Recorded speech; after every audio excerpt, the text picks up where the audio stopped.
नमस्कार, मी पंजाब डक हवामान अभ्यासक मुक्काम पोस्ट गुगळी धामणगाव तालुका शिलो जिल्हा परभणी. आजपासून परत शेतकऱ्यासाठी अंदाज येत आहे.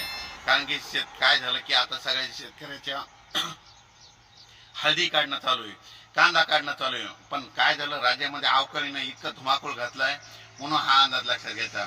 म्हणजे आणखीन शेतकऱ्याला सांगतो की 24, 25 आणि 26 आणखी 3 दिवस आपल्या परभणी जिल्ह्यामध्ये, जालना जिल्ह्यामध्ये, हिंगोली जिल्ह्यामध्ये आणि महाराष्ट्रामध्ये तुरळक ठिकाणी अवकाळी पाऊस आहे म्हणून हा अंदाज लक्षात घ्यायचा.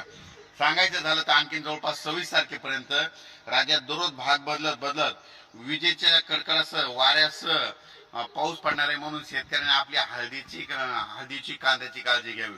आणि सर्व शेतकऱ्याला सांगू इच्छितो की राज्यामध्ये फक्त आता 26 तारखेपर्यंतच राज्यात आता अवकाळीचं सावट आहे.